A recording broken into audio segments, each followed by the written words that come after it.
যেখানে সর্বকালীন রেকর্ড গড়ে ভোট পড়েছে 92% বেশি। প্রথম দফার ভোটের পর দেখা গেল কোচবিহারে উৎসব পালন তৃণমূলের, পরীক্ষার পরই সেলিব্রেশন। এখনো বাকি দ্বিতীয় দফা, কিন্তু প্রথম দফার ভোটের পরই এই ছবি তৃণমূলের।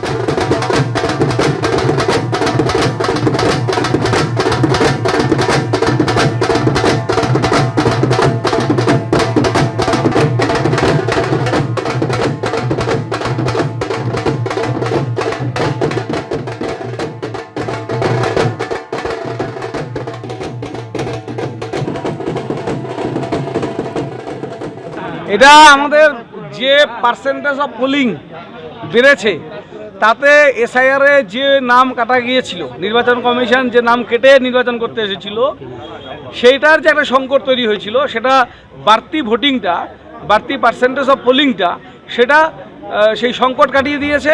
এবং আমাদের কাছে যা বুথ ফেরত রিপোর্ট এই মুহূর্তে এসছে, তাতে কুচবিহারের 9-0 যে আমরা স্লোগান দিয়েছিলাম সেটাকেই নিশ্চিত করছে আমাদের বুথ ফেরত রিপোর্ট।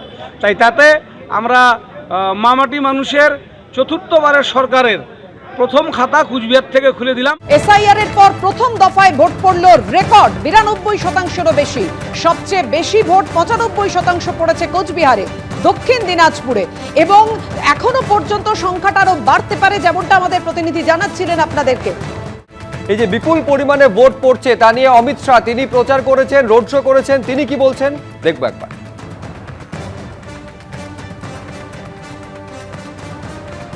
अमित जी, आज तो ये पहला सवाल होना चाहिए कि ये तो देश में एक रिकॉर्ड बन गया 90% पोल का। अच्छी बात है। पहले मतदाता सूची गलत थी, बहुत गलत नाम जुड़े हुए थे। गलत नाम निकल जाने के बाद सच्चे मतदाताओं ने भय विहीन मतदान किया है। पहले चरण में ममता के गुंडे हिंसा भी नहीं कर पाए। और दूसरा सवाल ये है कि इस बार चुनाव में तृणमूल के द्वारा एक स्लोगन दिया गया कि जीतेगा बांग्ला, मतलब उनका कहना है बीजेपी हिंदी भाषी का पार्टी है और जीतेगा तो हमला हो जाएगा, इसलिए जीतेगा नहीं। हमारा स्लोगन है जीतेगा बांग्ला। ये भारतीय जनता पार्टी का स्लोगन है। यहाँ हिंसा की राजनीति समाप्त होगी, फिर से कल्चर डेवलप होगा, फिर से इंडस्ट्री आएगी, फिर से रोजगार आएगा, फिर से बांग्ला समृद्ध होगा। जीतेगा बांग्ला। मेरा आखिरी सवाल यह है, महिला के लिए आपने जो वादा किया 3000 रुपया देंगे, लेकिन खुद ममता बनर्जी ये कह रही है कि वो वादा तो करते हैं, निभाते नहीं, जो एग्जिस्टिंग है वो भी बंद हो जाएगा। देश में एक भी जगह ऐसी हो कि जहां बीजेपी का वादा न निभाया हो तो ममता बनर्जी ने बताना चाहिए। उदाहरण के साथ भारतीय जनता पार्टी ने जो कहा है वो किया है। এই যে রেকর্ড 92% ভোট পড়েছে, তার মধ্যে বিজেপি তৃণমূল সব পক্ষই নিজেদের জয় দেখতে পাচ্ছে। অমিত শাহর বক্তব্য আপনারা শুনলেন।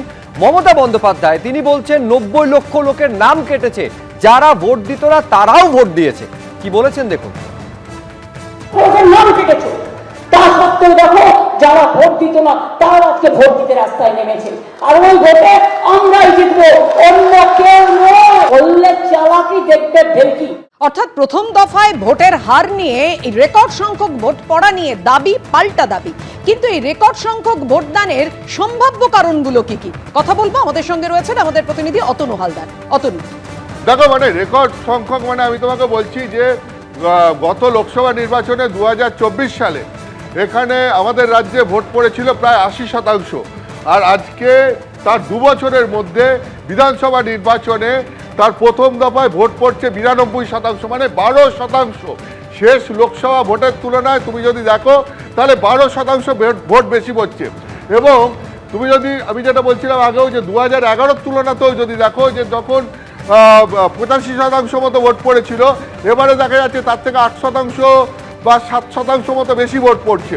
আবার অন্যান্য বারের লোকসভা বিধানসভার তুলনাতে দেখলে পরেও প্রায় 10% মোটামুটি গড়ে এবার বেশি ভোট পড়েছে প্রথম দফার নির্বাচন। এখন কারণটা কি? হঠাৎ করে এই বিপুল পরিমাণ ভোট বেড়ে গেল কি করে? বেড়ে গেল মানে শতাংশের হিসাবে কি করে বেড়ে গেল? যেটা অনেকেই মনে করছেন সেটা হচ্ছে যে এসআইআর পর্বে প্রচুর ভুয়ো ভোটার, মৃত ভোটারের নাম বাদ গেছে। সব মিলিয়ে 90 লক্ষ যে লোকের নাম বাদ গেছে, এর মধ্যে মৃত ভোটার, ভুয়ো ভোটার অনেক ছিলেন।